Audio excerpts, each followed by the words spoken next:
Whoa, I got it out the mud. Put me last, gon' feel me first. Did me back, gon' do you worse. Same old sides gon' get you hurt. I spit facts in all my verses. Still might pull up and eat at church. I go up and down with racks and that's a fact. Feel like they curse. Bet I go out like a thug. Bet I put some in the dirt. Yes, I came up from the mud. This a $1,000 shirt. Break the bitch, make her work straight to my hand from out of purse. Hey, I come from the mud. They finally found that diamond in the dirt. Ice. Hey, kid, I gotta make it, kid. This out the mud, man. Yo, what's good? It's your boy TA, man. I'm here with my man Mac Bo. Mac Bo, what's good? Yo, out the mud. The mud. Now, today we about to get blessed with one of the fastest point guards I ever faced. My man from the H-Town, a Longhorn, a Big 12 Player of the Year, my man, TJ Ford. What's the word, brother? Man, glad you guys have me here in H-Town, man. Guys that doing amazing things. Love what you guys doing with the show. First time doing a podcast, and couldn't ask for a better group of guys to do it with. Man, we appreciate it, man. Appreciate us having you in the academy, man. You got a beautiful spot, man, here. Right here in the middle of your court. We love what you're doing, man. We appreciate it, man, having us. No, man, this is dope. You know, basketball what is my life. You know, it's something that I always dreamed about doing since I was 4 years old. There's nothing else I wanted to do. So to be able to have a career and be able to have an opportunity to take care of things the right way, you know, allow me to be able to have a gym and be able to, you know, be back in my community where I'm from and help the next generation of kids try to achieve some greatness in some form or fashion. Man, how was it growing up, though, bro? Like, I mean, your competitive spirit was big, man, when I played you at all that. No, it didn't matter the size. You was always playing like the big dog. I'm going to tell you that. Oh, so just tell me, bro, where did that come from man, growing up? I'm from a small town called Baytown, Texas, about 25 minutes from Houston, east of Houston. And, you know, growing up there, we had a ton of athletes growing up, man. You've seen a lot of athleticism on the football side and the track and field side and a few on the basketball side, but everybody always got hit with the same exact thing, man. Everybody would get in trouble, and it all equated to everybody getting involved with drugs, whether they start selling drugs or doing drugs. So on my block growing up, coming through the hood, I mean, you had certain streets that you go on. I mean, you had 20, 30 guys on the block, you know, selling drugs. So a lot of that was, you know, people in your neighborhood, but a lot of that was my family members as well. So I was able to kind of see those things and saw that I never wanted to be a part of that. You know what I mean? And basketball was the thing that I found my passion in that took me away from wanting to even be involved in any of those things. So I always had that tunnel vision for myself at an early age of just, and basketball would allow me to have that escape.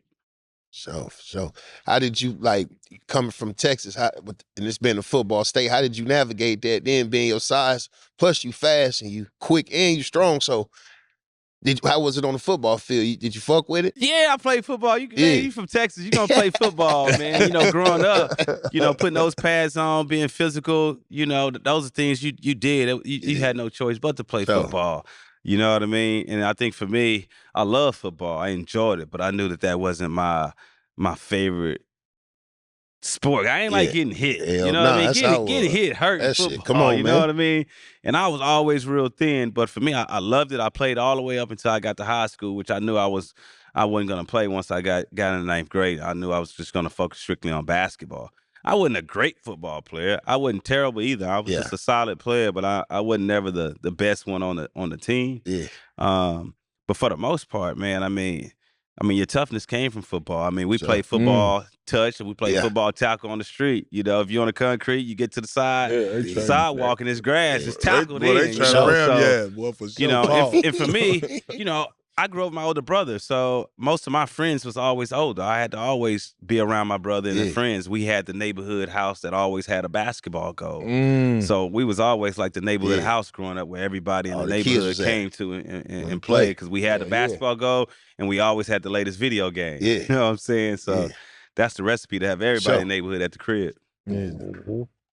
At that point, I'm thinking basketball, you got to hold down the turf at the crib, too. So I'm pretty, your competitive spirit was kicking out early. They ain't coming over here bust my ass. Your big brother going to let you know later on. So. I mean, we so family-oriented. Everybody was, you know, if they was your close close friend, we call that a family member. Yeah, You know what I sure. mean? Your cousin was your brother. So, you know, for us, we just got after it. My brother's, you know, he was competitive. My dad was a hooper. My dad was well known in Houston for playing in men's league and didn't make it to the NBA. Didn't really get to, you know, have a great college career, anything like that. Had my you know, had us at an early age and decided that, you know, he had to, you know, put his dreams on hold and provide for the family. So, you know, I was able to watch my, you know, my parents not have the most education, you know, work hard, treat people the right That's right. way. And man, the environment we came from, they kept us on the straight and narrow, man, which Sure. was not easy. Yeah. Growing up in AAU, talk about your AAU experience growing up. Well, for me, man, you know, my experience came about because we started playing in Hoop It Ups, right? 3-on-3 tournaments. When that came out, that was major, right? I had no knowledge about AAU basketball coming from Baytown, Texas. You just played in your local league, and that was it. And we signed up, me, my best friends, and my cousins. We was playing up I was probably 9 years old, probably playing 13U, Yeah. 3-on-3 pickup. At that time, we probably considered them as grown men, and I got discovered winning Hoop It Up with my cousins and my two best friends. And a guy Hooping named up. Ron Lewis had an AAU team out of Houston and exposed us to it and invited me to come play on this team. And I remember, you know, the following week, my parents brought me to Fun Day where they was hosting a practice, and that's how I got introduced to AAU basketball at 3rd grade.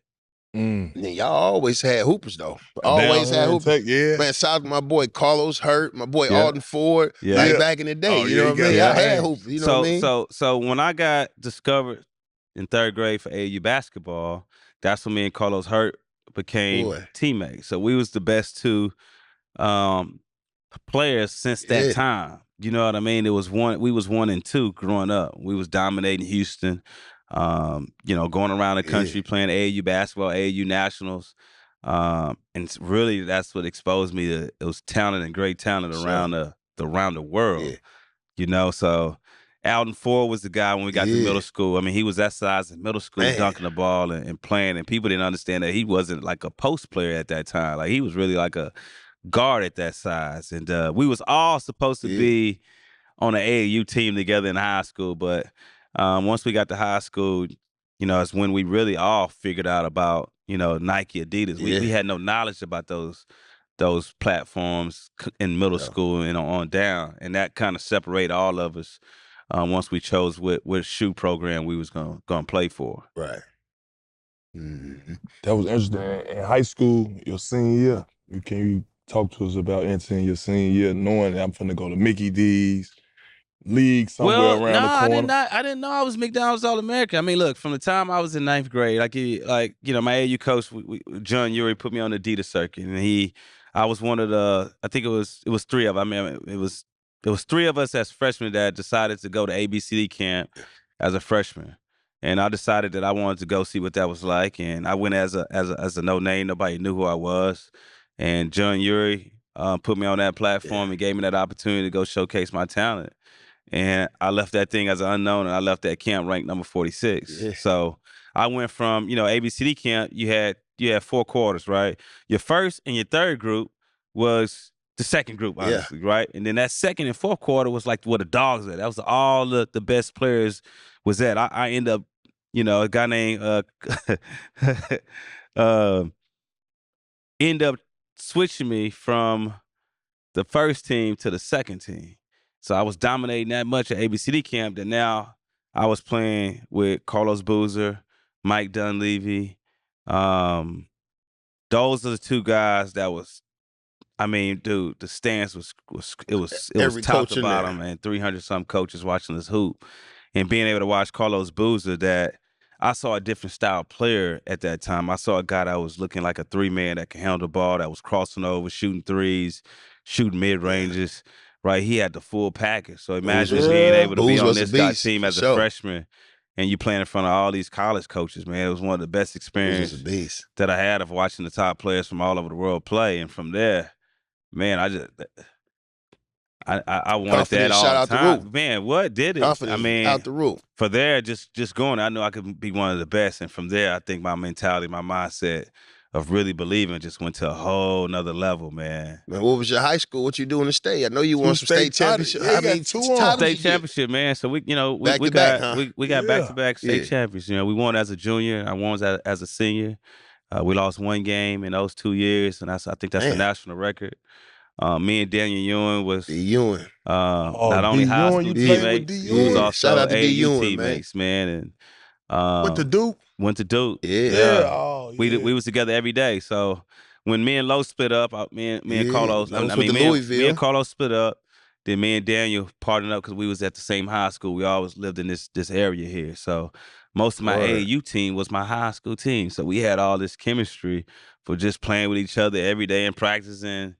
In high school season, you take that, then you go into the summer. I mean, how can somebody stop you when you Yeah. get to the high school season? You can't. Y'all Damn. You got too much chemistry, too many Yes. games with each other. much on y'all belt. And we did some amazing things, man. I played on the high school team. That was majority of us went Division I.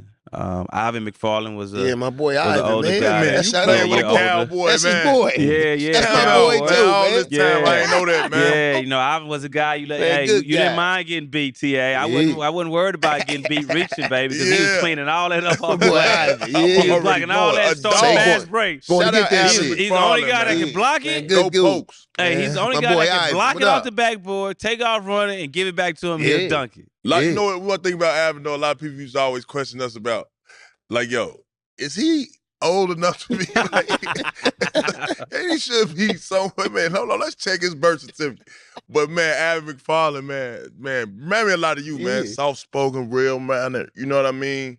Good-hearted guy, man. That's my man. boy, man. Good guy. So I've never played a high school game that wasn't sold out. You know, every game I played in high school was sold out. No matter what gymnasium we was in, whether we was in a small gym, big gym, any gym we was in, Coming out. it was always 3,000-4,000 people outside waiting to get in and Damn. just hearing the noise, right? Because we traveled big time and we Yeah. had chants, they had slogans. Must see You know, TV, man. I mean, That's we had pretty Black much High TJ School, a Ford, band man. there. Come I mean, on, man. It's lit every Come on, game. man.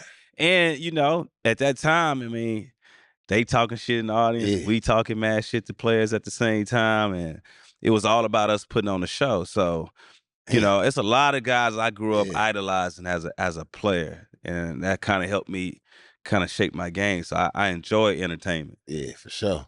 Who was some of them guys that you grew up idolizing?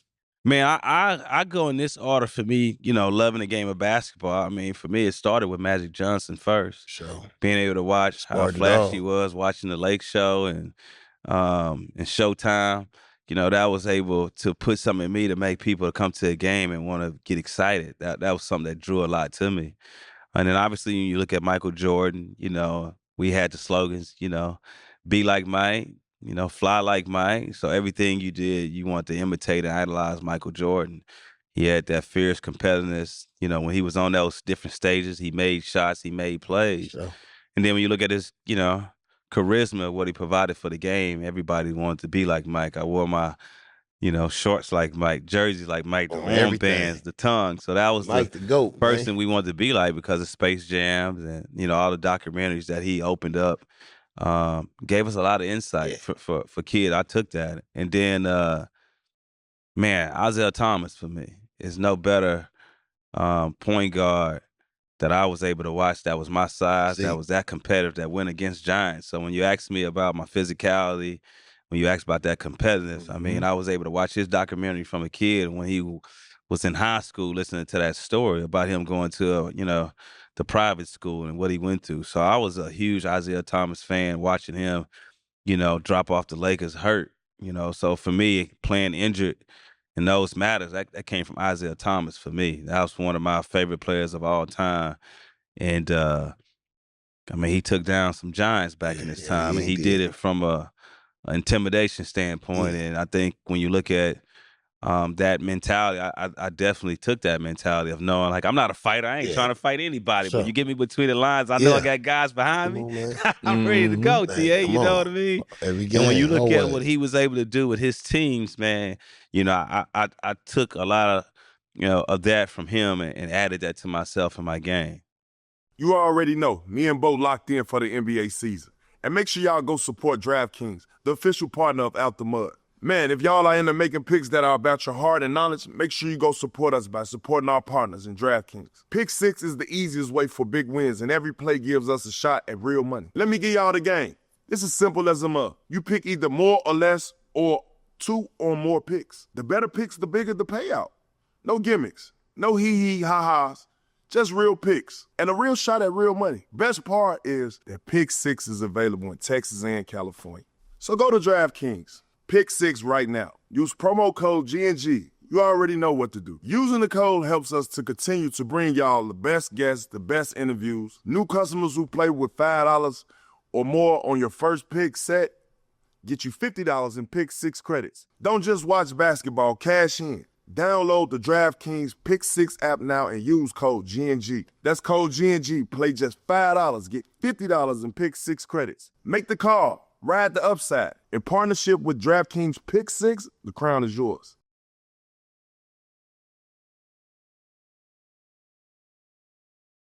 Hey, you know what? I know you went to Texas and you a Longhorn, it's hometown.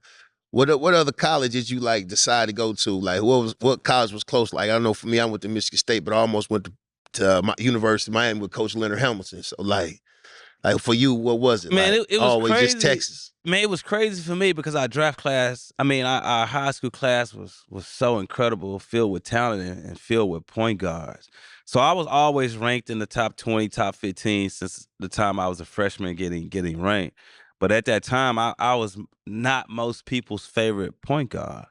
You had Aaron Miles that was player of the year. You had DeJuan Wagner, who was the #1 player. You had a guy, Chris Thomas, that was from Indiana, that was doing his thing. You had Carlos Hurt that was doing his thing as well.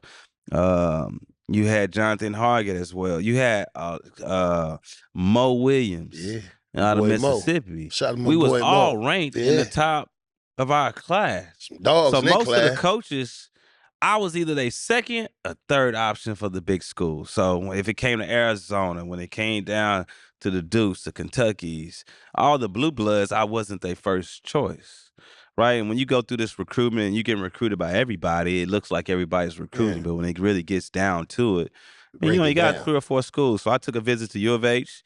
At that time, Clyde Drexler was the head coach, and I'm a big Clyde Drexler fan, watching him grow up. So I was one of the few guys that gave him the time of day because that was a legend to me. That was somebody that I was just enjoying calling my phone as a legend, recruiting me, and seeing the fact that he was willing to take a shot at coaching, knowing that he had to still go back to class and get a degree at that time. And a lot of people here was kind of, hating and not giving the opportunity based on that. But we practiced there when I was in AAU basketball, so I felt it was only right to show the hometown team, my respect of giving the opportunity. I had Louisville with Danny Crum, but I knew Carlos Hurt was going there, so I wasn't going to go there. But I took the visit there to go spend time with my childhood friend that was the best friend of mine before we hit that journey of trying to get to that league.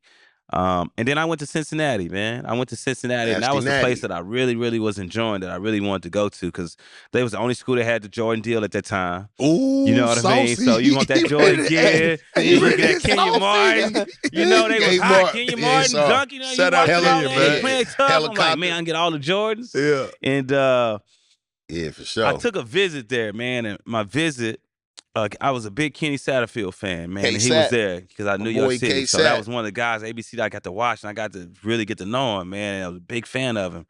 And we got to, I took a visit, and I just didn't like the conditions of how certain guys was there living. And I felt like at that time in Cincinnati, when I took my visit, it was bad in the city. Yeah. Like they had curfew. So you really couldn't go out and experience the city because they had other things going on where you had to be in by 12 o'clock. Yeah. And then we just played basketball the entire time, man. I liked it, Huggins. I wanted to play for him. But I'm like, man, I'm on a visit. We played for like 4 hours, 2 days in a row. Guys about to fight each other. It was just too wild. It was too wild for me, man. And I was a guy that, I wanted to make it to the NBA, but I wasn't for sure that I can actually do it. And I was a guy that wanted to. Man, I wanted to also rely on my education just in case it didn't go that right. Okay. So if I'm around everybody that think they going to the league and look at the number, like I know we're not all gonna make it from one team. So that kind of just, veered me off. But when it comes down to Texas, That was my mom's choice the whole way. You know, from the time I started getting recruited by everybody, she saw the impact that had nothing to do with basketball. You know what I mean? So I'm living in my mom's truth. I would say that, right? Sure. Because she Nothing had wrong this with that. vision of what I would be, what I would become, and she kind of put those steps in place before recruitment and all that even happened. So she was giving Texas just all the information.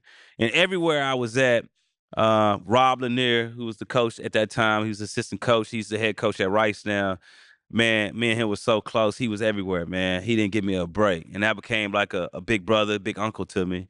And we talked about any and everything. And I remember, you know, his dude wore a Willa Ridge t-shirt in Vegas. Like, so all the coaches like, how we gonna compete with that? This guy wearing a Willa Ridge shirt. Yeah. Who was willing to do that? Willa Ridge. So at that point, you know, a lot of people started saying I was gonna go to Texas. So I'm starting telling everybody, man, I'm not committed there, man. I want to see my options. But man, Rick Barnes, I remember he came to my high school, man, and similar to how we sitting down, we sat by the door, and we had just 2 chairs like we sitting right now, and we had a heart-to-heart conversation. And one of the main things that stuck out to me, you know, he told me he was going to coach me. He wanted me to get better. And at the same time, he told me that if I came to the University of Texas, that I would make it cool, and I would make it cool for every kid in this state that want to stay home and play at the University of Texas. So he said that I was that type of player. He said I had that kind of impact before I knew that I had that type of impact. And when he said those things, that he was going to coach me and help me get there, I just told him, I'm all in, let's do it. And everybody said I was crazy, though. For what? When I made that decision, man, you know, I made my announcement. I went back to my hometown in Baytown and made the announcement. And everybody said I was crazy besides my parents, my family members, and all the UT fans. Everybody else thought you had to go to a Blue Blood to make it. And for me, I wanted to go. I like going against people, man. I grew up, never had the best teams, and I want to go against guys. Play and against I feel the like, best. if you give me and whatever, I'm gonna give myself a chance to win. sure. But I never wanted to be like on a stacked team like that. And for me, my high school was a stacked team, so I had to sacrifice. You know what I mean? And I just wanted those keys. I wanted my parents and my family to be able to see me play every game, and they came down. And I just think when you look at the University of Texas, people forgetting that I had my road dog next to me too. And that was Vince Young. Yeah. And the impact that me and him had when we made that decision, man, it changed the whole state, and it changed it forever. Yeah. And we're living in that history now, and we the founders of getting it going and starting and making that impact. So Vince was a beast, man. Shout out that boy Vince, man. Sure. But you adjusted quick. He let you rock though. And then, hey man, mom knows. Mom always knows, man. You know, when she tells you when she go to Texas, you had to, hey, man, because I'm in it in real time now, right? And when you thought about it, right, I think my mom looked past just the basketball part of it. Whether you make it or didn't make it, at some point your career is going to end, right? And for her, she was just thinking life after basketball. She was not thinking about if my son made it to the NBA. And I'm living it, you know, the branding, the impact of being at the University of Texas for myself, going back after I retired in 2017, graduating, you know, that was a huge impact for me of doing something that I know I didn't have to do, but it was important for me and my family because to be the first one to graduate. So for me, it's all about, you know, impacting, you know, my family as well as others, of understanding the importance of making that commitment to get yourself educated. That's congratulations on that too, man. Kudos going back to school and getting your education. Man, being appreciate the first it. It was tough, you know. bro. Listen, I'm in class. I'm older than the professors. You know what I'm saying? You know, and you sit in the class, but at the same time, man, it was rewarding because even when I was in the league, me and Royal Ivy, we had a commitment to each other, man. We had a commitment that every summer we wanted to build Texas basketball. So we had to go back in the summer and play pickup. We had to go back, and I had to show these guys all the cards that I had. I had to show them the flashy stuff. And, you know, our message was every summer we went back. We went back and took classes together and lived together for those months. And look what came. Kevin Durant, LaMarcus Aldridge, Daniel Boobie Gibson, DJ Augustine, Tristan Thompson, Corey Joseph, PJ Tucker, Damian J. I mean, we could go on and on and on. And we're trying to continuously keep that going. As of now, we're still holding it down. Yeah, and then you adjusted so quick your freshman year. You know, he let you rock. You came in, you averaging, Well, how you just adjust Well, so quick? man, listen, It just made you comfortable in the motherfucker. I came into college hurt, right? So my last month of high school, I'm playing basketball, and while we hooping, playing pickup, I started getting tingling in my neck and my arms, and it started getting bad. So I would be playing, I get tingling in my neck and my arms. It got so bad, I couldn't play. I would have to stop. So I would sit down, and I would take a deep breath, and I would wait 5 minutes, couple minutes. It would go away. I would keep playing. Well, it kept getting intensified. It kept getting crazy and crazy. So eventually, I was like, man, I gotta tell my dad. So I told my dad what I was experiencing. And then when I got to Texas, I started doing testing and found out that I had a spinal stenosis, which is narrowing in my spinal cord. So I didn't get to play pickup when I came into college. I probably played 3 times, and I was not supposed to play the 3 times that I played. So I did all these testing. I was getting needles in my back. I was doing all kind of things, and I was scheduled to have surgery. I'll never forget it. I was scheduled to have surgery. I cannot tell you what kind of surgery I was going to have. I don't recall. I don't even remember. All I remember was I was very nervous the night before. I knew I had to be at the hospital at like 5:30 in the morning. I called Rick Bowens at about 12:30. I'm really having anxiety in some form or fashion of it, right? So I called him. I'm like, man, I haven't been having these symptoms, y'all. Everybody, I haven't been having this tingling. I haven't had any of these things. I feel like I'm healthy. And I was like, I don't want to have surgery. And I'm just trying to get his feel, right? I'm trying to see if he gonna comfort me. And he was like, if you don't want to have surgery, you ain't gotta do it. If you feel like you're fine, great. So I was like, all right, well, I don't want to have surgery. He was like, all right, ready to cool. roll. He hung up and he canceled the surgery. So I never went in. So from there, we came up with a plan that, like, if I lift 2 dumbbells up, I get tingling in my neck. So they created a special weight kind of plan for me to get through the season. I had incredible falls and injuries in college, and nothing never happened to me. Nothing never happened. So when I came in, I tell you a great story. It's a guy named Freddie Williams, man. Our first day of official practice, right? I cannot move, man. He's a defensive guy like Tony Allen. He picking me up full court. He was the starting point guard before I got there. And for 2 years, everybody's telling, it's in the paper, TJ Ford is coming. He's going to do great. And I'm nervous because, like, these guys are still in college playing. Y'all talking about a high school guy. So when I came in, I knew that intensity was there. He was locking me up. I was not what everybody saw. And I'll never forget, after practice, man, I had Coach Barnes call my dad. And I was like, man, I'm ready to come home. And he was like, well, you can't come home. And that's not an option.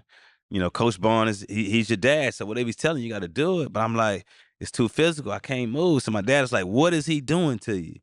I'm like, Dad, he's bodying up. I mean, he's bigger, he's stronger. And my dad said these words, and this what changed everything for me. My dad was like, don't let him touch you.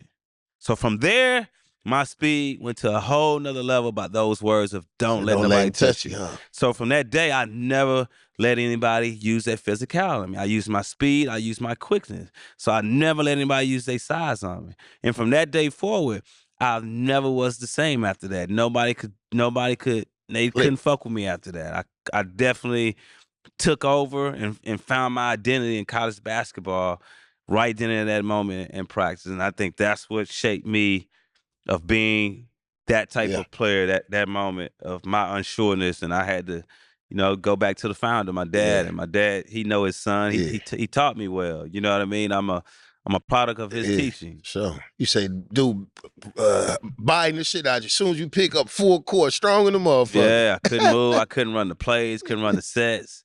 And that next practice, man, I became the leader of that team because I dominated so bad, and it was nothing. I never looked back after Freshman of the year, correct? Freshman of the year. They didn't even have that award, man. Damn. It wasn't even no such thing as freshman of the player of the year at that time. It was just magazines, people, coming up with something, I believe, and kind of came up with, started Sports Illustrated. And look, I didn't work hard my freshman year. Remember, I didn't do anything in the summer. I skipped weights all the time. Yeah. All I did was just practice, hang out, and we made it to the Sweet 16. We played Oregon. Fred Jones, my partner, give me grief about that all the time. My boy Fred, man. You had Luke Jackson. You had Luke Ridnour. They were so good. Yeah. And they beat us in the Sweet 16. I had an opportunity to I went full court and shot a running floater where we could have tied it up, missed it. And I'll never forget it, in the hallway, I told Rick Barnes, when we get back, let's get started. Let's go.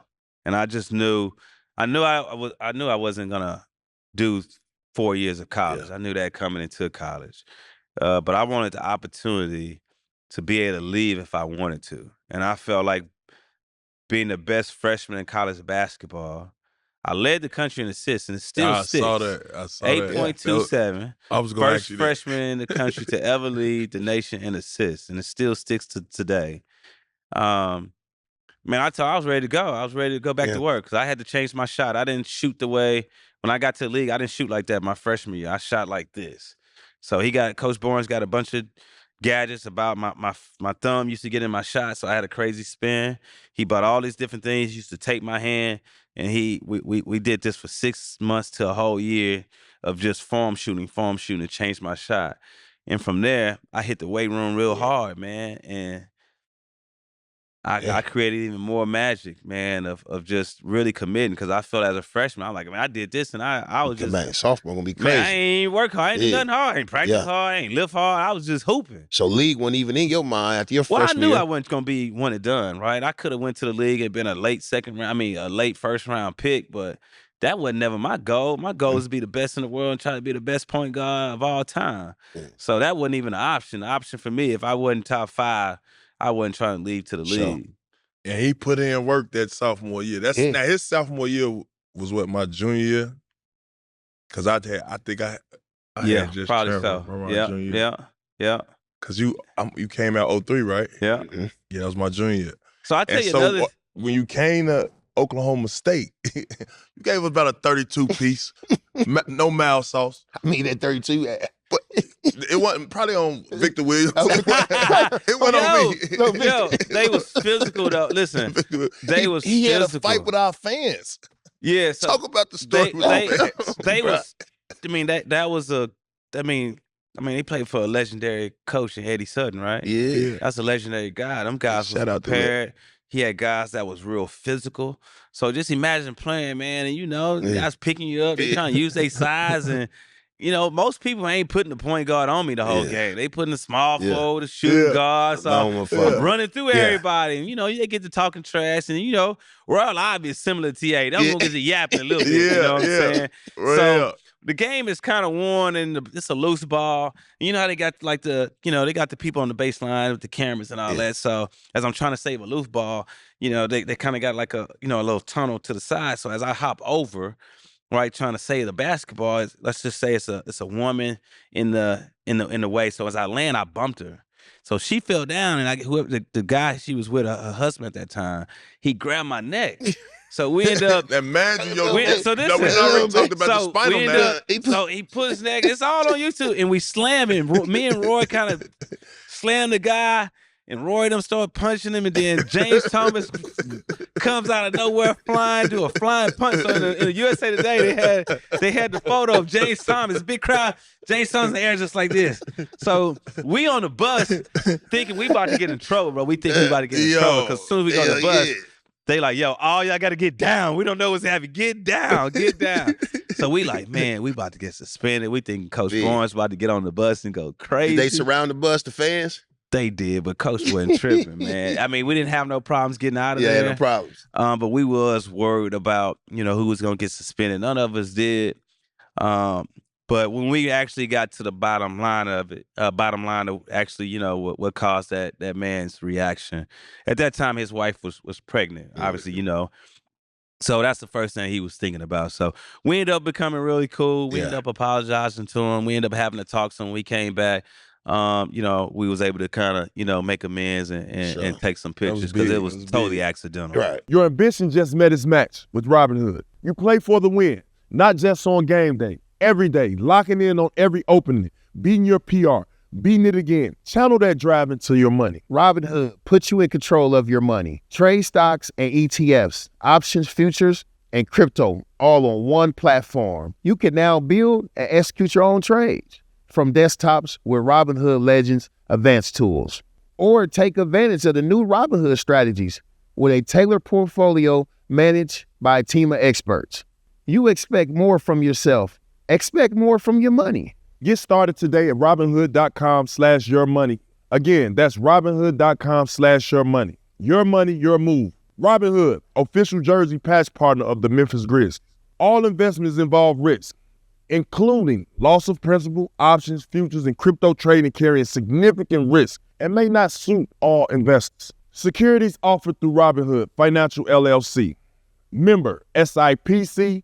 Futures trading is offered by Robinhood Derivatives LLC and not SPIC or FDIC protected. Crypto offered through Robinhood Crypto LLC NMLS ID 1702840, not FDIC or SIPC protected. Portfolio management offered by Robinhood Strategies and SEC registered advisor. Man, but that year you was killing though. I ain't gonna lie. You was running through the league. Man. I mean, it was night and day. It was like, yo, Neil, TJ going. Man, I worked so hard, man. I mean, I hit the weights super hard, man. I was trying to be explosive. Like I said, I wanted to be a top 3 pick. You know, if it wasn't for you know, at that time, you know, like I was explaining off air, you know, a lot of my peers had already went to the league. You know, you had Eddie Curry, Tyson Chandler, Kwame Brown, DeJuan Wagner. Those was the elite guys that was supposed to be game changers, the next generation of the league. And what those guys was doing in high school, man, it was unbelievable. So when LeBron and them come out, it kind of messed my status up a little bit. I ain't know nothing about, you know what I'm saying? So, but I end up dropping. So I end up, you know, we end up getting to the Final Four, losing to Carmelo. What was that like? Playing against Melo. Man, you know what? Shout out to Melo too, man. Man, Congratulations. it was incredible because you gotta remember at that time you didn't get to watch everybody game. You didn't get to watch none of these people on TV if it wasn't on ESPN as a main game. You didn't. I never seen college a Syracuse games, game. Nah, you ain't seen how you ain't get to see none of that. So when you look at more than that, I just think playing in the Final Four and we was in New Orleans in the Superdome, I just don't. That experience is nothing like it. It's nothing like playing in a football stadium and walking out that tunnel because you're not going tunnel to court. It's a long pathway. And when you running out there and you really looking around and you seeing that's 100,000 people. That shit crazy. We not used to playing in front of that many people. You can get overwhelming. Man. I played the Alamo Dome. Like that was crazy. And then going against those guys, man, they just hit a stride in the tournament that every team you want to hit, man. You want to gel, you want to get that chemistry, and they was unstoppable from top to bottom.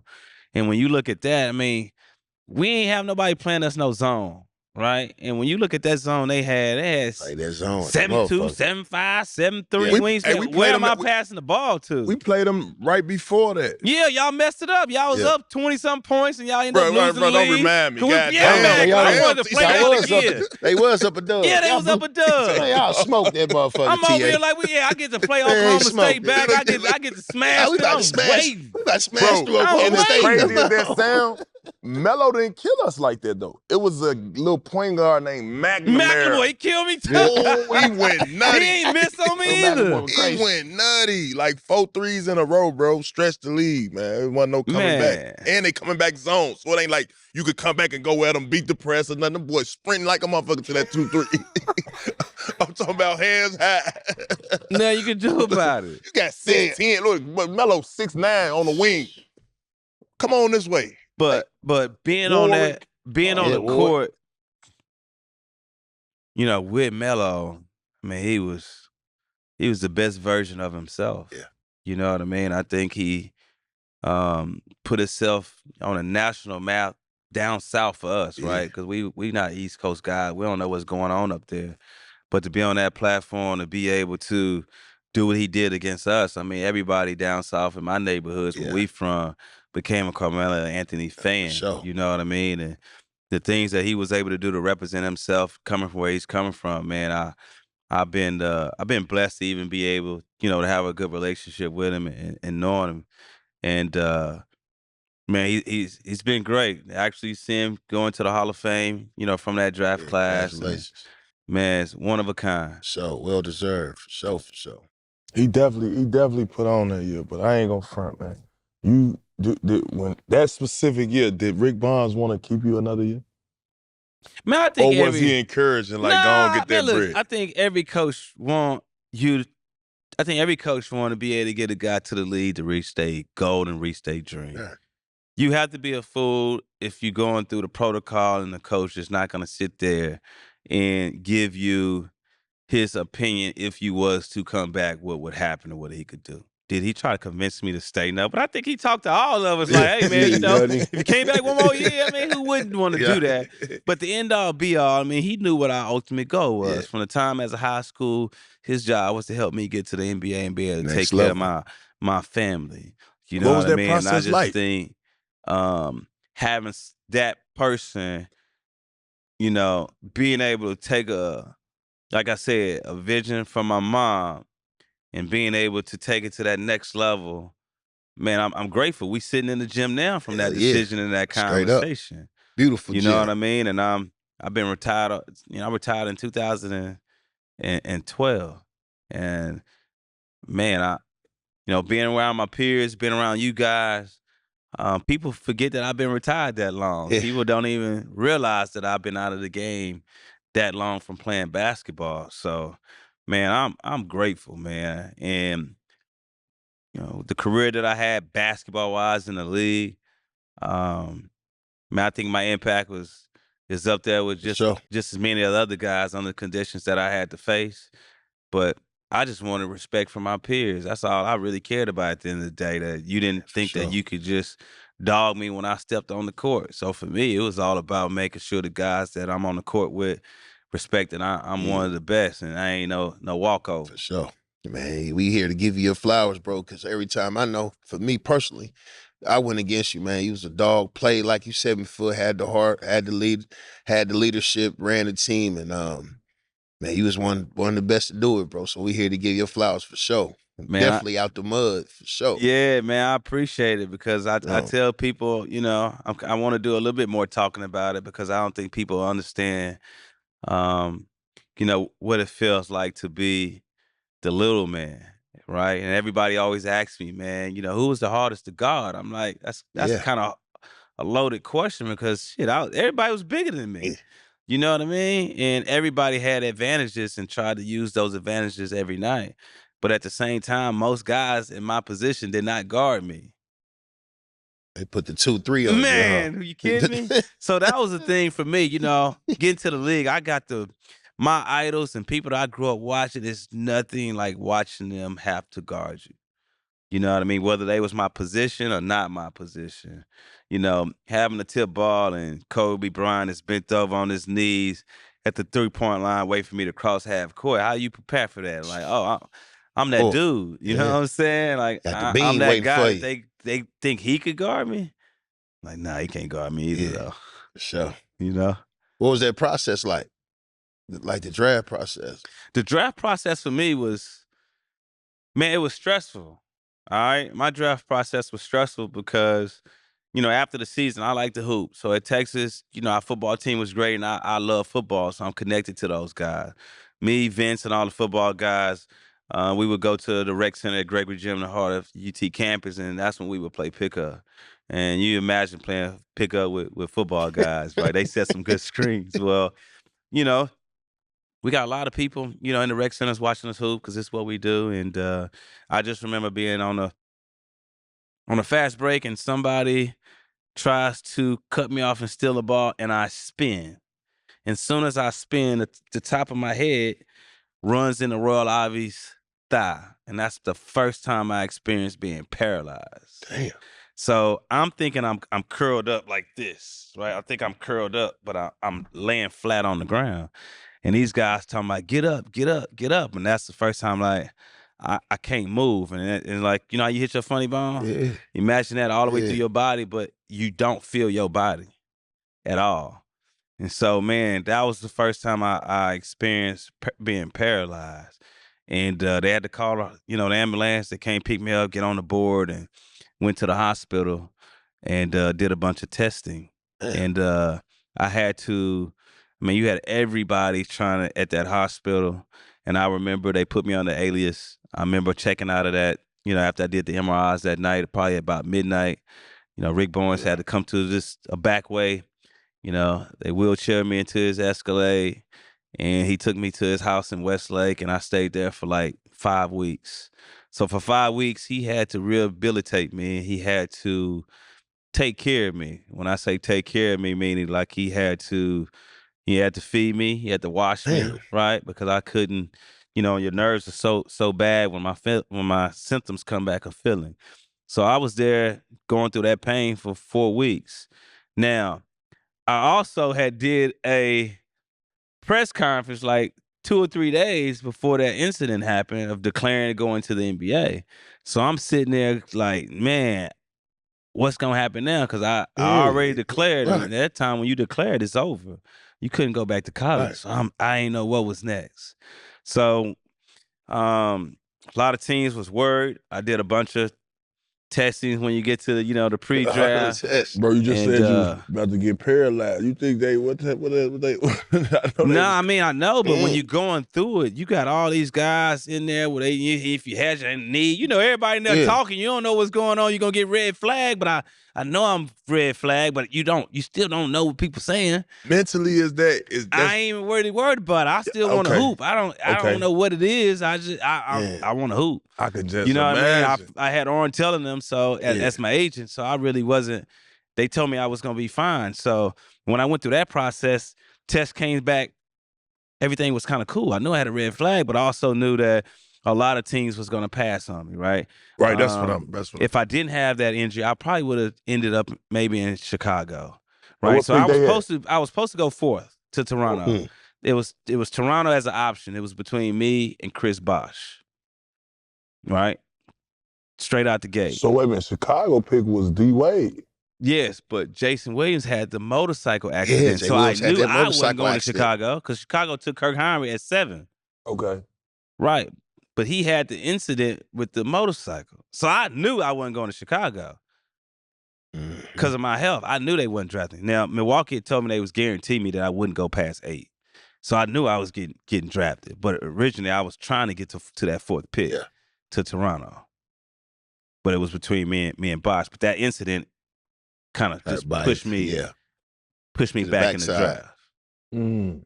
Them the politics. That's really, you got an early introduction to the business of basketball. I mean, I did, right? And I give you a cool story. Like, man, look, I was fortunate, right? I had a lot of dope mentors and guys before I even got to the league. I was one of those guys. Steve Francis was a big mentor of mine before I came here. Steve was one of the first guys in high school who gave me some money, right, to put in my pocket. Kevin Cato was a guy. Shout out to Cato. Kevin Cato, Scarface was guys that I was hanging around. Those two guys helped me go to prom. I didn't have money to go to prom. Kevin Cato gave me a couple $100 to go to prom. That was my guy.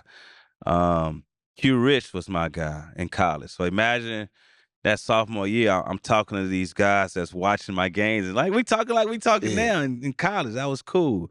Jamal Crawford. I mean, I had these guys' jerseys that they sent to me in college. So watching those guys in college was like one of my biggest fans that I used to talk to and get game from. So those are things that was like cool to me. Even to this day, we have stories. After I got drafted and went back to Milwaukee, I flew into Chicago. Jamal Crawford, the team didn't pick me up. He picked me up. Yeah. He picked me up in Chicago, and he the one he took me to his house. He had a big house, 2-story, 3-story, big old mansion. He had no furniture in it. Right? Yeah, he must have just got in, my dog. And he took me back to Milwaukee, and he was like, look, I can get to Milwaukee faster than I can get into the United Center for my game. That's how traffic was doing that, trying to get there. So I had a lot of cool dudes that was part of my journey that was always giving me nuggets and giving me insight and just watching them in real time do their thing. That's motivating. So I had a lot of cool dudes that helped me, you know what I mean, when I was young coming up. So that's real spill. Did you get to work out for the Bucks? So I worked out for My first workout I did in Chicago, I'll never forget, it was Toronto Raptors. I actually got the DVD of the news thing. That was my best workout. We was in some small gym. If you didn't think I couldn't shoot, man, I didn't miss a shot that day, man. Shooting the top off that I'm a motherfucker. two-legged jumper. Man, I was throwing that thing with one leg. That was my best workout. So I worked out with the Milwaukee Bucks. I worked out with the Miami Heat.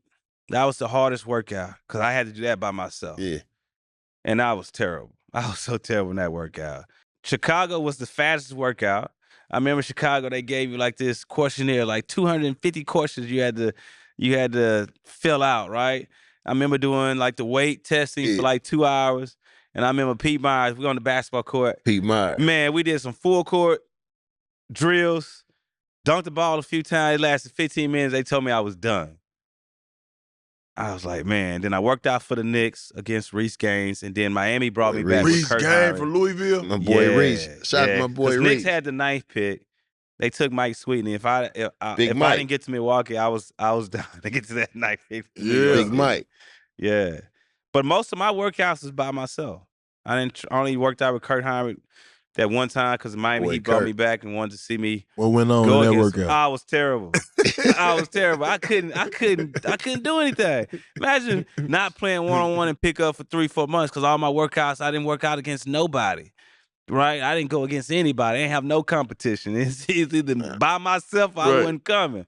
So I was like, man, when Oren told me, man, Miami want to see you again, I'm like, man, I know they ain't gonna draft me. Right. And I remember they told me to shoot some threes at the end of the workout. I didn't even get all the way around. I probably got to the wing, and they was like, you know what, it's you did good. Don't worry about it. That motherfucking ball was going all over the place. I was so That tired. motherfucker clanging. Man, that three was so long. I was like, man, I'll be all day. It was clanking. I'll be all day. I was like, man, I ain't gonna make no threes, man. Are you kidding me? Corner, Damn. that was it. Yeah. Oh, man, it's like, don't even worry about it. I caught on. There's no way they drafted me, dog. Yeah. They told me I did good. There's no way I did good. Yeah. But Milwaukee drafted me, man, and you taking a team that was in a lottery pick that they wasn't expected to do much. You get a rookie coach and Terry Porter, which, I grew up watching him. So being able to have another point guard, we spent a lot of time together after practice.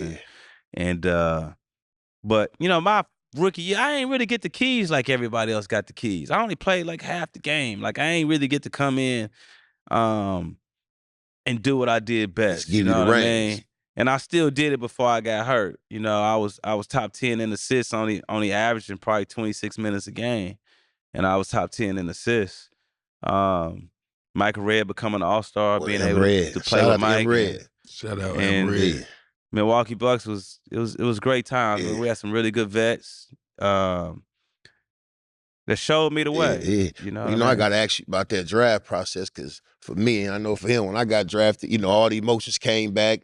Niggas start crying, because that's their dream, like you said, from being a kid. Like, that was my dream, and that was all our dreams. So what was that feeling like when they finally called your name? You was I know you was in New York. Were you was up top at the draft? We was in New York, man. We was in New York. What that feeling was man, I like? just had my family with me, man. And I think for me, I felt fine, but I still wanted to be the best, though. Yeah. You know what I mean? And nothing like being top 3. Yeah. You know what I mean? That was my ultimate goal, was wanting to be top 3. I wasn't able to accomplish that. Even if I didn't get hurt, I mean, I'm somewhere maybe, top 5, top 6. I mean, there's nothing you could do about a LeBron James, right? LeBron James coming in. I mean, that if you take some of those one and done situations away, then I think I accomplished that goal of the status that I had coming in to that draft. Of course you're excited, man, but for me, I was just ready to get to work because now I'm ready to play against, the best in the world. That's what I always dreamed of doing. And like I said, I grew up watching Isaiah Thomas. I wanted to be considered on the level of Isaiah Thomas as an NBA basketball player. You already know sports is all about competition, the passion, the fight. You got to get out the mud. Every basket, every possession, every clutch moment matters. 1v1 Me is bringing that energy to video games, 2K, Mag, Call of Duty. We got stakes on every match, every day. The games are streamed live. Every match has refs. And the best part is you're getting your bread instant. 1v1 Me has already paid out $100 million. And it's growing. Whether you're a gamer, a sports fan, or just someone who loves putting some bread on the line, 1v1 Me is where you need to tap in. So make sure you head over to 1v1 Me and use promo code OUTTHEMUD, and that's OUTTHEMUD. Your first stake on the app is free. And yeah, you heard me right. First one is free. They got the best player in these lobbies, streams, pros, whoever you can name. Every game matters. So whether you want to talk your talk, champ, or just put some bread on the line, make sure you guys use the promo code OUTTHEMUD on 1v1 Me. Y'all know what it is. Let's get it. You know we got to talk about the injury, bro. Yeah, love it. Leading up to that point, you know, obviously your rookie year, you was leading assists in that category before injury. Getting to that point, bro, lead me up to how you was feeling beforehand. Man, it was crazy, man. You talk about a state of unsureness. Man, if you want to say depression, I don't know what you want to call it at that time, right? I mean, I was seeing doctors after doctors after doctors after I got hurt. I was the only one that came into the NBA with those conditions, right? And when I got hurt my rookie year, I knew I had to have surgery. They was not going to clear me to play if I didn't have surgery. So imagine just you and the team doctor just going to see, no, not the team doctor, you and the team trainer, and you're going in these doctor visits. And I'm not a surgeon. I don't know any of this stuff that they're talking about, but I got to listen. I got to listen to what they're saying they're going to do. I gotta listen to the motions of the movement of if I do this surgery, what I will be allowed to do and what I wouldn't be allowed to do. That was the most stressful. I knew I was gonna play again. I didn't really care about that. I knew I was gonna hoop. I was willing to. I was always to be willing to die for basketball and changing my family's life. Hard body. So when you look at that, that was the hard problem because I had 8 doctors telling me doing different surgeries. I probably had 6 different surgeries to choose from. Man. Right? One doctor wanted to cut all my neck up. One doctor told me not to have surgery. One doctor said have a fusion. Another doctor said we're going to cut these layers. And I'm sitting here after process because I need my reflexes. The most important thing that I was trying to identify was, can I still have my reflexes do this? I didn't need to go all the way. I only could go a certain way. I cannot go all the way like you probably could. Now listen, but I needed enough. The question I got before you continue, now the previous injury you had early in your career, you was telling us about. Same thing. It's all related. Was that related? High school? Yes, same thing. Okay. Same thing. All cause of it. And so now this is the time now. Do you remember the play? Like, do you remember that day of the action? Like, was there anything you did different on you your talking routine? About the play? Yeah, on the actual man, it was play. like a side pick and roll, slipped out. My main mentor, no defense, Sam I am, went under a screen. I turned that corner. I met Mad Dog Masson at the rim, collided with him, and at the on my way down, my right foot slips and missed the ground, and I fell directly on my butt, and you could see my neck just go like that. And at that time when that happened, all I'm hearing is Sam and KG, Kevin Garnett, telling me, "Get up, motherfucker, get up, little nigga, get up." And I'm like, I can't move, and I'm just they study saying this, but I'm listening to them and I'm hearing their voice. Now remind you, I've been there a year ago, so I can understand. But listening, seeing those guys in real time, you hearing the panic in their voices, right? You're really hearing it. So at that point, it's quiet. Oh, they're trying to get up, and I'm like, I can't move, and nobody's never seen that, right? And that hurt it. That pain was worse than the first time it happened. And man, I was crying. I had to get that board, and the only thing I do is try to give a thumb up. Because what happens is, man, you can't feel anything, bro. All I can do is hear, move my mouth. I can't feel nothing. I can talk to you, I can hear you. That's it. I can't do anything. And when it comes down to that, it probably took 10, 15 minutes. I don't know how long I've done it, but your feelings comes back in your feet first. Now, it's tingling like crazy. It still hurt, but it starts in your feet. So that's how I know stuff is coming back. It's coming back. Because originally when it happens, you can't feel nothing. So as long as I start getting the sentence where I can actually feel my feet, then I know it's my symptoms coming back for me being okay. So it'll start down, it comes up, but it stops here though. Right? Now, from my waist all the way to my neck, to my hands, all that shit hurt so bad. This shirt moving on me would be very, very painful. Anything that touched me would be painful. So imagine having to deal with that for 6 weeks straight. You know what I mean? 6 weeks. So with that kind of being said, I mean, it was painful, but I knew I had to have surgery. I ended up picking a surgery that I felt was best for me. I had a fusion, which was C3, C4 in my neck. I had a doctor named Robert Watkins that done a lot of celebrity athletes in California. Most people was getting cut from the back Man, with my surgery. what they went had to through the do, front. bro? They had to cut on you. So they went through they went through the front. You can't really tell because he stitched me up good. I got a scar right here. So they cut me up right here, moved my throat over. You got these discs. 1, 2, let's just say they took 3 and 4 out. They took these out, right?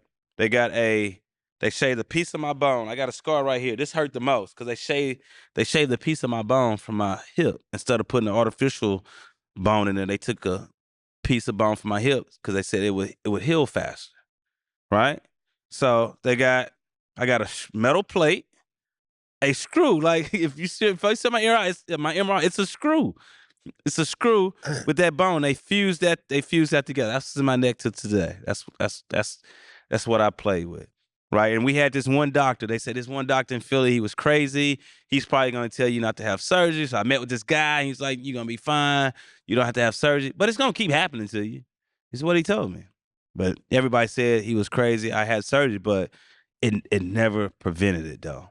Right. Now it happened to me in my career at least 8 times, being paralyzed. And some of those moments happened off season. But what took me a year and a half to have to do, I was able to recover after surgery, right? I missed a year and a half, right? So I missed that whole 2004-2005 season. I missed the whole entire season. Now, after I had surgery, I came back to here, and I wasn't allowed to do anything. I could not pick up a grocery bag. I wasn't allowed to put anything over my head. Every blue moon, I would shoot a shot here and there to test it out, but I was not even allowed to put my hands over my head, right? So I was just video games, kind of chilling. And once I kind of started doing my rehab, I did my rehab with Coach John Lucas because I was family. Me and his son, Shout out John Lucas. John Lucas Shout out III, we to grew up Coach together. Lucas. So that was the person that I trusted the most to help me get back. And man, we started every day. So from me to TA, my first day when they cleared me training, I could not run from me and here I couldn't do that 5 times. That's how bad my conditioning was, and that's where I was at. It was difficult. And he rebuilt me up. He got me to trust falling again. And the first day I fell, I thought it was over for me. And once I realized I was okay, he gave me the confidence to continue.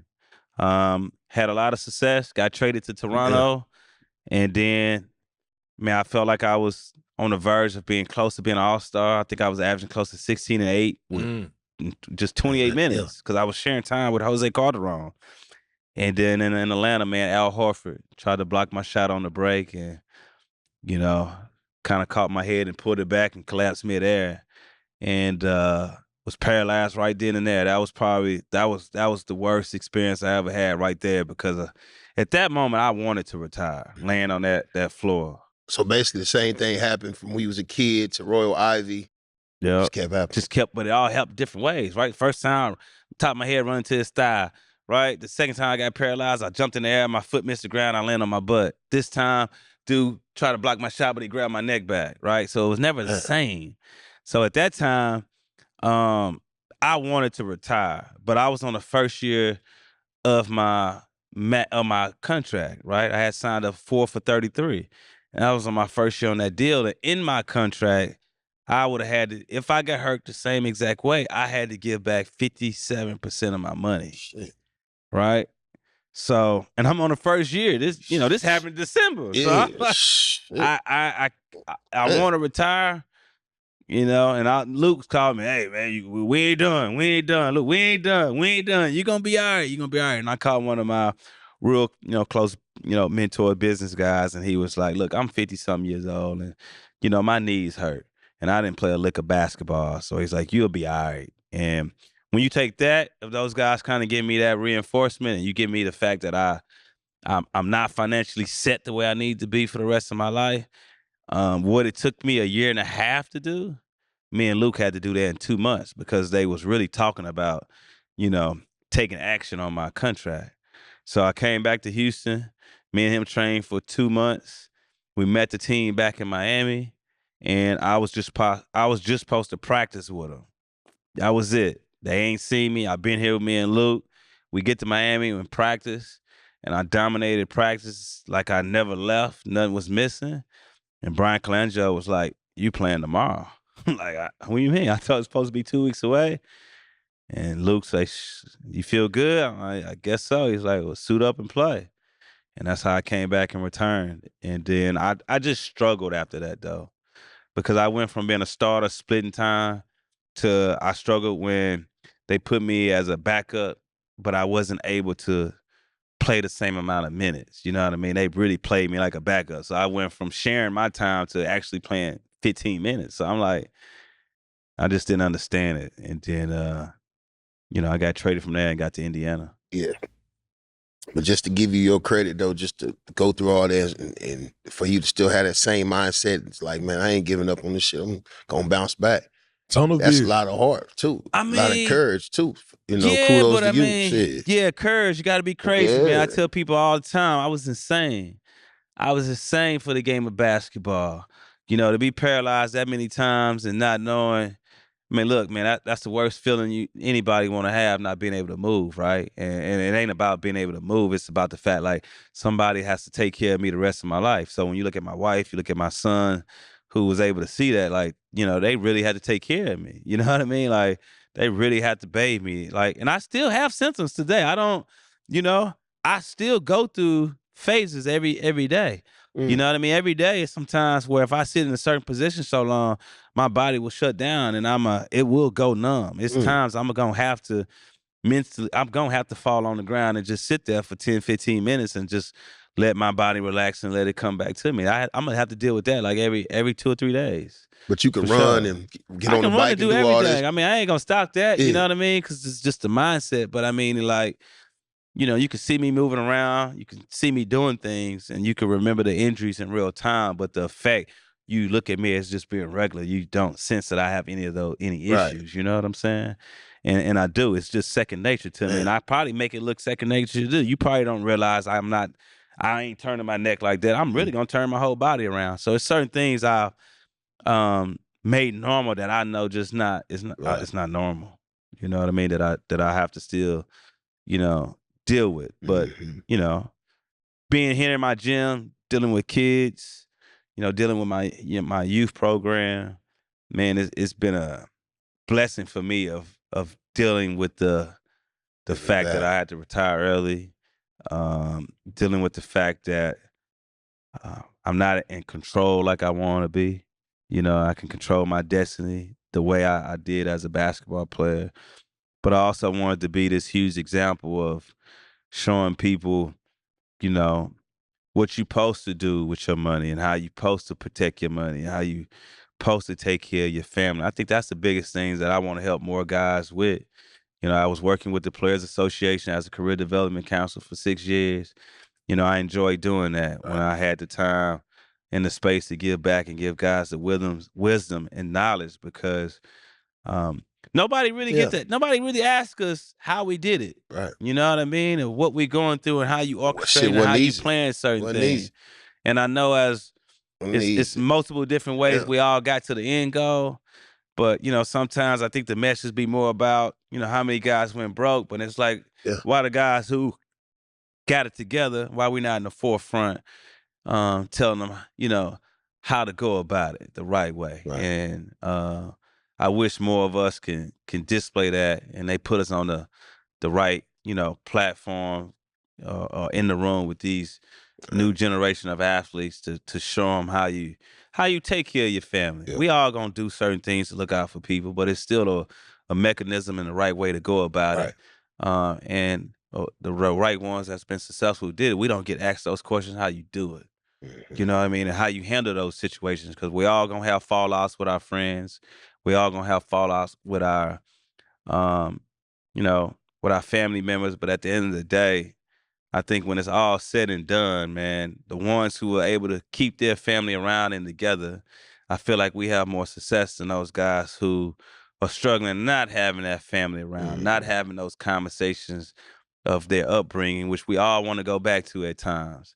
And I think a lot of guys get lonely based on not having that support and going back to their childhoods of how they grew up, not having those conversations get tough, and we see guys go through that a lot, and I hope we can, I would like to make a bigger impact and difference on players. And that mental health is serious, like you said, depression for like players that get done playing, or, in our career trying to find out what we want to do next.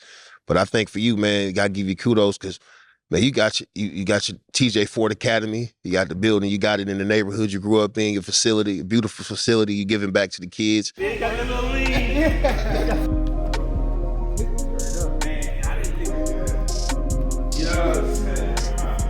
Tell us about the so listen, I retired at 27, and I had no idea, what I wanted to do. They asked me to kind of go in coaching, but at that time, coaches couldn't be with the players and do all that. So I was kind of confused, like, damn, I'm young, I couldn't hang with guys there.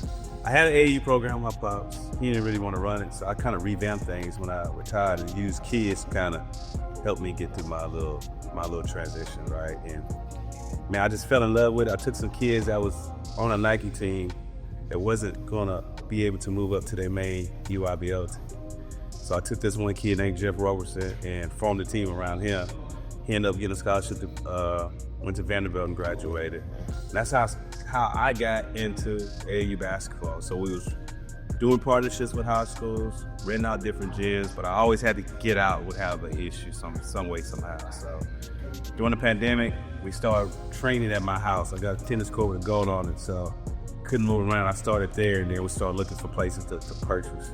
And I found this place not too far from where I grew up, right where we at, and bought this place during the pandemic. It took me 6 months to redo it. I had a vision of wanting to create a basketball gym that mimics college NBA atmosphere and give us that good vibe. And we was able to kind of master that environment and that energy as this, hopefully being a staple in Houston as a basketball place for, kids, pros, adults to come in and, get better, have fun, and enjoy it. And it's been a huge success because we continue putting kids in college. And people is in here all day. It's about impacting kids. And not only that, just to have it in the neighborhood where you came up from, that you bringing an impact and giving back. And kids are already looking up to you, going to the league where you come from anyway. So that's hard, man. Yeah. That's hard. Yeah, and I get to bring guys like yourself here for these kids to be able to see it and recognize it, right? Because we only just talk about basketball. We talk about a lot of other things and helping people's careers. So it's one of those things where, if you're looking to be a part of the game, I'm open ears, open arms to anybody that wants to come in and give back.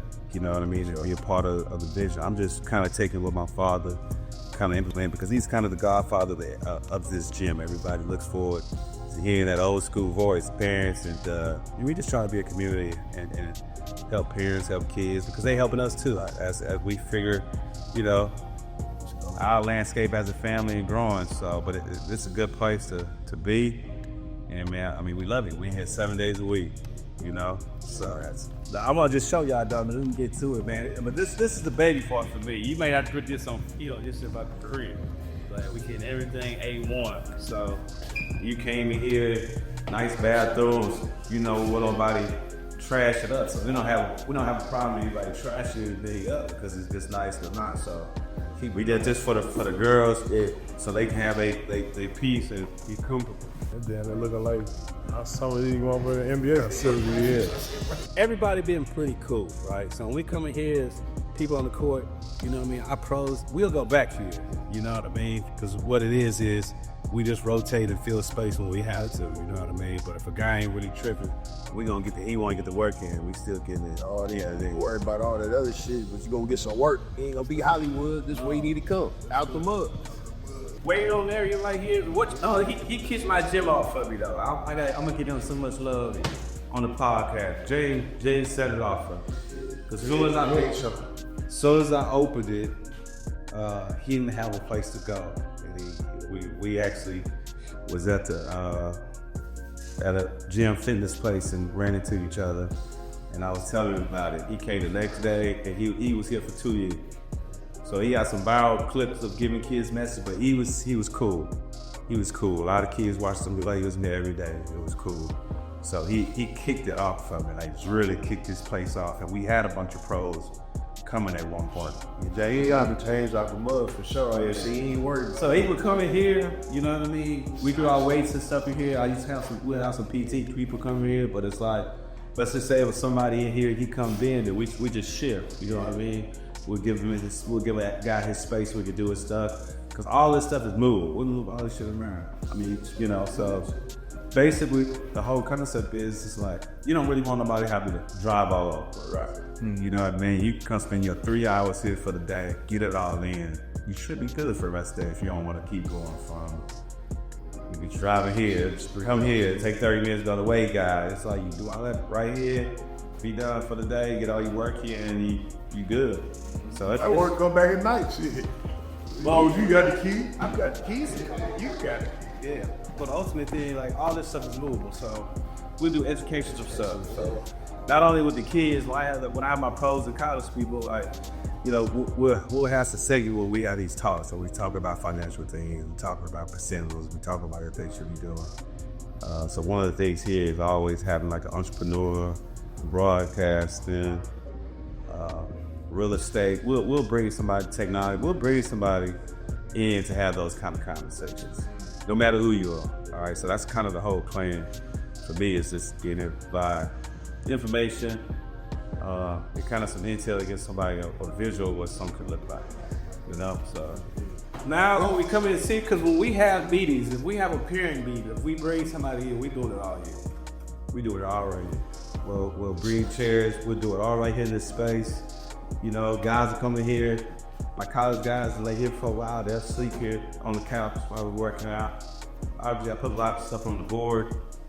Yeah, we have these boxes. That's and we'll be giving out. You know, then this it's like I call it a box experience. Right. So basically, when you come in here, we try to work on branding. You open one of these boxes. So like when our teams every off season, right? They'll send a box before the season starts. So I was just thinking about that, right? So I just thought about doing the same thing for kids, so when they sign up. But I got a good relationship with the Rockets, so they give me a lot of gear that I give out. If I had too much, I just throw a Rocket shirt in there. One of these tunnel vision things that I believe in. You know, you got this tunnel vision long sleeve shirt that they'll get. Kind of my message, you know, focusing on yourself. Don't worry about the leg with all these different colors, you know. And then obviously, you know, we throw an NBA sites hook. You know, that's kind of the thing there, man. Tunnel vision. I did a shop up here. So, you know, when I got some stuff like me doing right there, you did, we like throw my suit on all that shit like that. So like you said, one of your college students back in town gonna hop in the shower or somebody. Yeah. And you see it throwing something going That's where I kind of take all my ideas and my notes and that's the Reebok 2 see? Yeah. That's the era we was in with those Reeboks. Right. Sorry. Hey, I had a problem with that man up there in this jersey right here. Now you do, but like right there, it was a problem. Big size. Problem. Amazing. You know, then I have to pull these out for kids. So, you know, got a lot of my food. A lot of stuff, man. A lot of stuff. Hey, come on, man. You your flowers, bro. You got a hell of a career, bro. Yeah. This makes the building so cool. That's what separates any gym, man. You know, this glass, right? And the whole thing with the glass is you can sit up here, you could be on your meeting, I could be doing a bunch of other stuff, but I can still see what's going on and watch kids train and watch people work out. Vice versa for the parents. And then at the same time, you know, you got a lot of parents come here, male, female. So, you know, in this space, you know, you want to be careful of all kinds of different things, right? We don't really have those issues because everything is in the open. We can't hide anything. Can't nobody be somewhere they ain't supposed to be. So we don't really have that dynamic of, you know what I mean? That other ropes that you can see everything with them glass. The facts, because if you go too many, you got the camera on. You ain't got too many duck calls. You can see. Like, give you a sound check, TA. Mic check. You know, you took us a tour, like you say, you giving back, man, and And that's the thing. That's the big thing. Like you said, the second step of what you doing, besides, the great career you had in basketball. I had great mentors, man. It's two guys that I give my career to. You know what I mean? Because those guys gave me some incredible wisdom, and they opened up of giving me they real stories, right, in real time. Sam Cassell, Shout out to Damon Sam, Stoudemire. my boy Those two Biggie. guys are one of the most Come on, man. impactful guys of me being a pro, of helping me get through all the different layers, right? Because when it comes to Sam Cassell, the day I got drafted, Sam called me. When we get back to Houston, Sam took me to start training. That's how I started training with all the pros before I even got to Milwaukee. Sam was the first person to sit here and tell me that if you make $50 million in this league, you should be able to be set for the rest of your life. 50, 100, it's all the same. And that stuck with me. Making $50 million, you should never be broke. That stuck with me to this day. When you look at Damon Stoudemire was a guy who had all the whips. Had you the know whips. what I mean? That's I was with him every day, and he was kind of telling me he got things, but what it meant, and it didn't mean anything. When I got hurt, he was the guy that trained with me every day. He trained with me every day, took me to lunch every day to help me get back. And then when he was in Memphis and got hurt, I had to return the favor and help him rehabilitate his knees and get back right. And looking at these guys, because they helped me outside of the basketball court. They helped me when I was going through things with the teams. And sometimes you got your perspective of how you see the team. Yeah.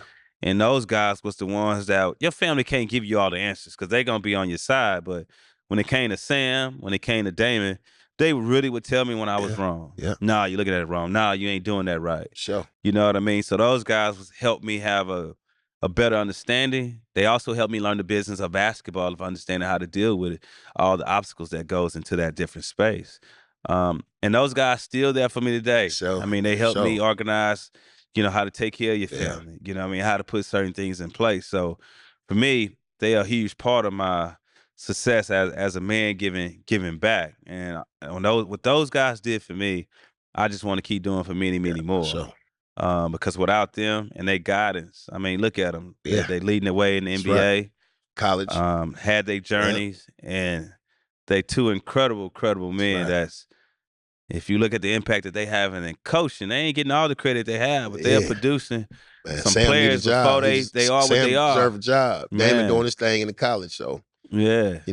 So I give you this story. So check this out. So in Toronto, when I get hurt with Al Horford, we are coming on this West Coast trip, right? On the West Coast trip, I flew back with the team from Toronto to L.A. So when we get to L.A., I'm going to meet my doctor that did my surgery, right? I go meet him.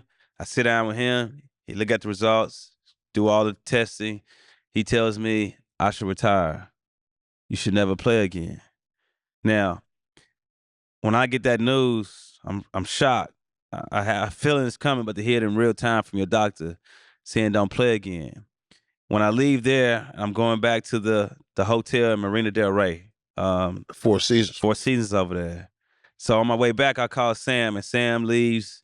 'Cause I think Sam with the Clippers at this time, so I don't know if he leave practice or what. He meets me at the hotel. Soon as I get out, I see our general manager and our team. I don't talk to them. I get straight in the car with Sam, and I go to Sam's house. And that's when I cried like a baby to Sam of this dude telling me I had to retire. So I spent that whole day with Sam trying to process all this, that my doctor's saying retire and I'm about to have to retire. So Sam is just going through it with me. And then they call and says, hey, your doctor recommend that you need to go to New York City and see another specialist, one of the best specialists in New York City. I just got there. That's a 5-hour flight. And then I got to hop back on this red eye and go to New York and see this other doctor. And I sit with him early in the morning, and he tells me the same thing. I should retire. Should never play again. Should never play again. I'm processing all this, man. And I just told everybody, fuck it. Fuck it.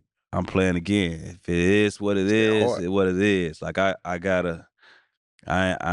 ain't ready. I'm ready. I still want to show that I'm the best. I still want to be the best. And if it happens again and I gotta be paralyzed the rest of my life, I'm cool with that. But I'm not ready to give it up.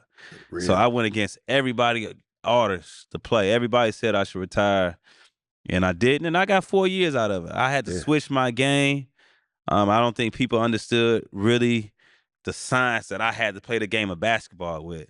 So when it comes to, analyzing and changing things on the fly, that's my game, right? I adjust on the fly. So for me, I had to think about when I'm driving, before I get to a guy like yourself, I had to figure out what your intentions is. Are you coming over to help aggressively? Right. Are you coming with an intent to put me on my ass? You know what I mean? So it's a lot of times I would have a layup. It's just a lot of times that I would have to throw that thing out because I'm trying to protect myself. You know what I mean? So I wasn't as athletic. I wasn't trying to dunk when I drove to the basket as much.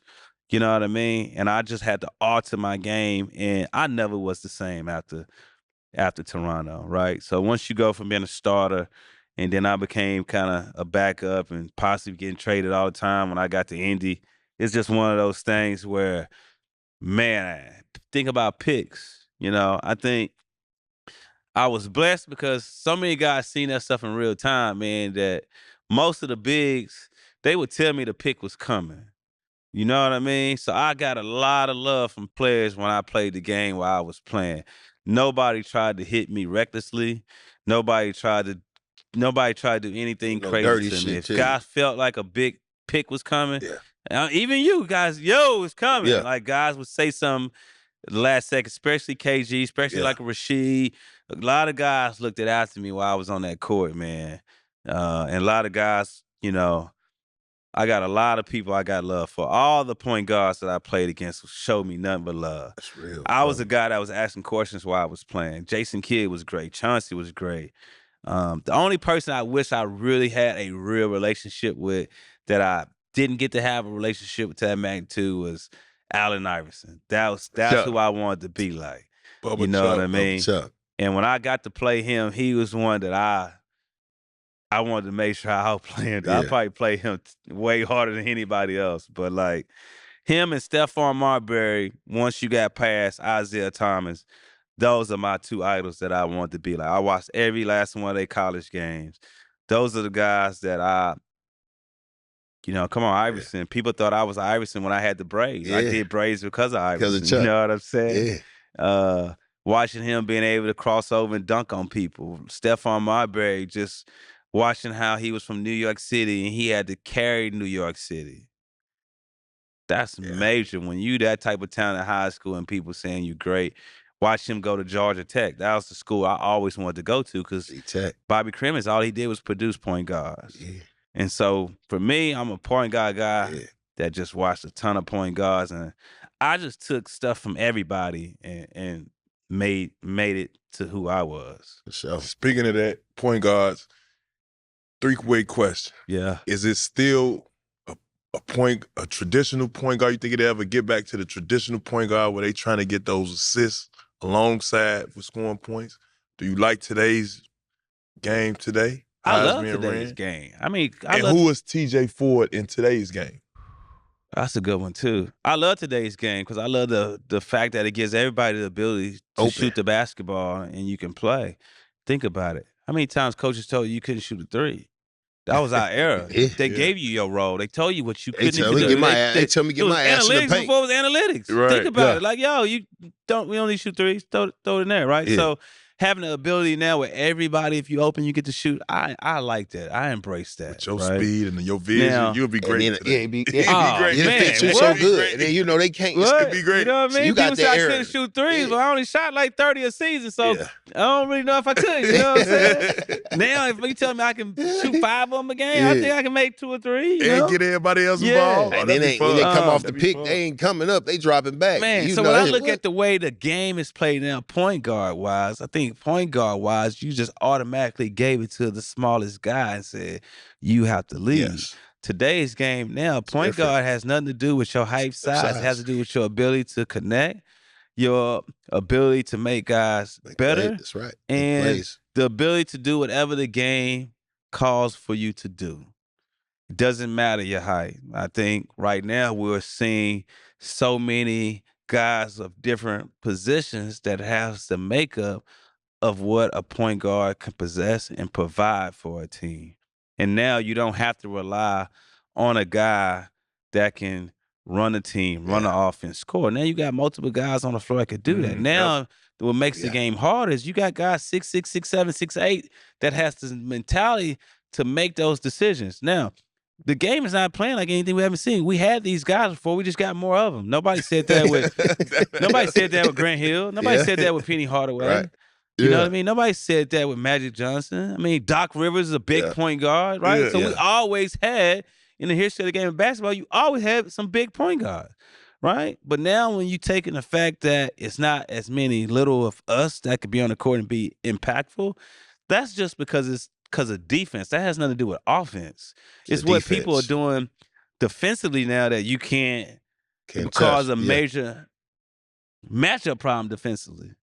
You can't put your hands. You can't touch nobody. So it's, I mean, look, I got free. Post up every play. So, guys was coming, but I competed on defense and I turned my weakness against them, but then I used my strength of using my speed. So, like I said, I mean, I love competing. I didn't want to be on Sports Center. Two of the guys that I loved playing against, I mean, I played, man, come on, man. My favorite all time, my favorite player that I played against, my favorite player all time is Derrick Rose. D Rose. Nothing. Shout out to D. It was nothing like Derrick Rose. Nothing like Derrick Real Rose. beast. Nothing like him. The passion he played with, strength, size, speed, aggression, didn't say much, made everyone better, competed at a high level on both ends, and just being able to see someone control a whole arena when he scored or when he went off and didn't say a word. I mean, that impact he had, man, it was intimidating. We had some good battles, but as far as a perfect player for me, I mean, he was the person I would want it to be out of all players. Whose game resembles TJ Ford the most in today's league? Ooh. I don't see nobody that really play like me because guys my size, there's nobody that's having that opportunity besides a guy like a Trae Young. I would say who has some of my qualities that I enjoy. I like Anthony Edwards' competitiveness, right? And him being himself and being a beast. You guys play with Mike Conley. He's still playing, but he was crafty, not crafty fast. too. He wasn't fast. All right, Mike, you say that. yeah, I mean, look, but he's faster than Mike, I though. mean, Point, Mike was fast, but TJ That's a different type of speed. Yeah, it's different type of TJ had that speed, but he had that explosiveness too. Like he might cross you over, but then once he get blow past you, he could jump up and hit the body and body. You don't have shit. nobody that's my size that's athletic. None of them is athletic. Like that, you see what I'm saying? You know what I'm saying? Yeah. He had that control. Like if you first step, boom, you could hop step and bump him off other. You got all You that. understand? I was fast and explosive. Yeah. Bro, I know, bro. Man. I witnessed you, bro. I'm talking Explosive. about hit you and I ain't still know finish. that though, Killer. I ain't know you already had the joint fucking with the joint before the other joint. Yeah. I ain't know that.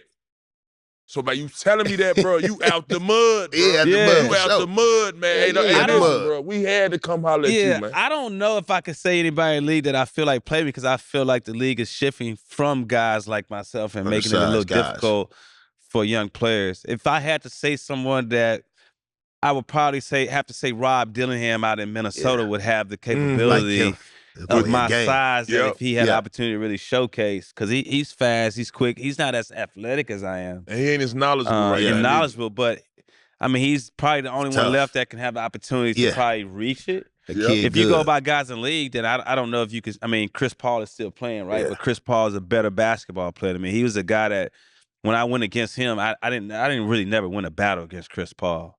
You know what I mean? Because of he's really smart. He was intelligent. He's real feisty. And he's very efficient and sharp. So I think he's the last of the dying.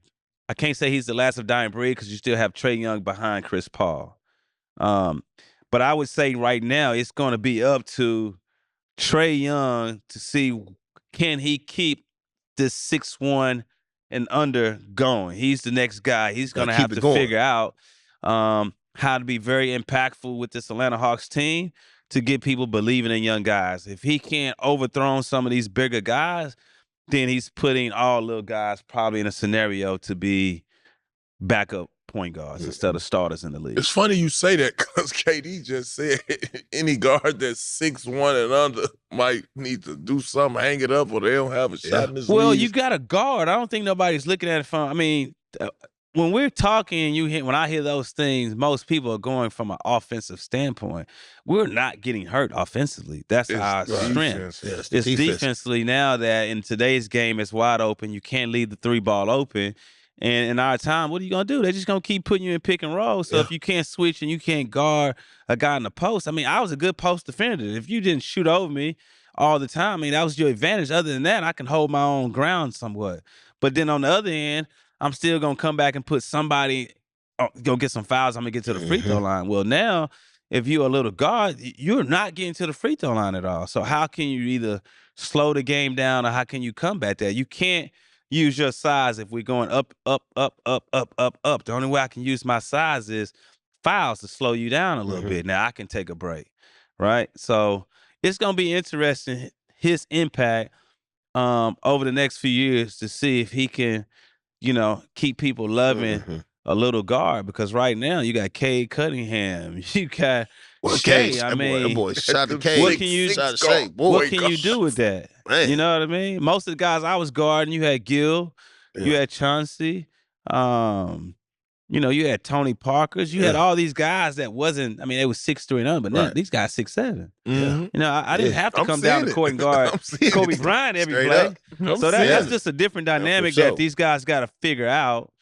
Or us guys, when we have these youth camps or camps going forward, guys or guys in college, we have to do a better job of trying to teach them the best way defensively to play in the NBA. You have a small point guard here in Houston. At point guard. Fred VanVleet. He's not fast, but yes, you're right. Huh? D-Fox a beast. De'Aaron Fox. All right, yeah. If you rewind that, ask that question again, I answer. Yeah, you got a good one. No, seriously though. But I mean, H-Town. I mean, D-Fox. If you ask me, all right, who can mimic and who plays like myself, that's a bigger version. You're right. De'Aaron Fox is that person. He has the speed. He has the agility. He has athleticism. He has the competitiveness. Right now, he's in a position now where he's expected to win. He has the talent around him. He's back home in the state that everybody loves him. He's probably will go down as a top 5 player in the state of Texas of all time as a high school talent. He's a guy that was around that I got to spend time with as well. And I'm looking forward to him because he's left-handed. I was right-handed, but if I was 6'5", I would probably say I'm De'Aaron Fox. And he was my rookie, so he's a good young kid, got a great family, got a great support system, and a great player too, and a great kid too. Awesome young man. Awesome. Top 5 players to come out of UT. Ooh. Wow, you want to do that? Top 5? That's a good one, huh? Man, Texas. Obviously myself. Obviously H-Town. Kevin Durant. Tarantula. LaMarcus Aldridge. L.A. Ooh. P.J. Tucker. Yeah. And I'm gonna go. It's not. I'm going Royal Ivy. I'm gonna always go with Royal Ivy, because he won't get the acknowledgement, but he's also is one of the founding members of what we created together. Right, this brotherhood, mentorship with guys, being vulnerable to guys, being there for guys. And I don't think without him, the rest of the guys will be able to function as much as they have been able to function throughout their careers. And I think he embodies what it means to be a Longhorn, what it means to be a brother, what it means to be a friend. He's all of that in one. So I will put him there because my success is based with him, because every day after practice, we played one-on-one. When I was going through things, he's my brother that I vent to, I go through things, and he's been that pivotal person for me, man, to shine when I get on that court. And, obviously you can go from Tristan Thompson, Corey Joseph, DJ Augustine would probably be up next. And then when you talk about the state of Texas, what your boy doing in this state? I didn't see a lot of people play. I'm probably going to be way more biased to Houston because I'm from here and I'm familiar with our culture.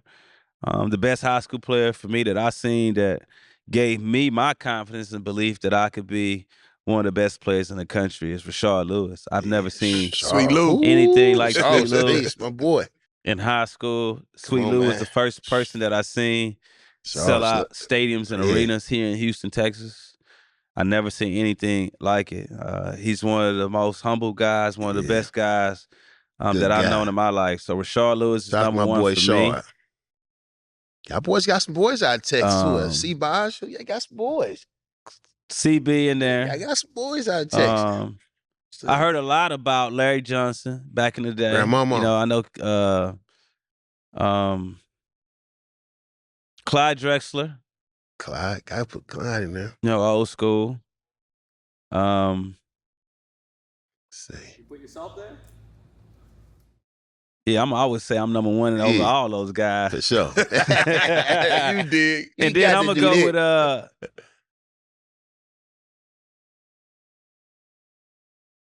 let's just go with the newer generation. I mean, De'Aaron Fox is one of those elite talents that was very, very special.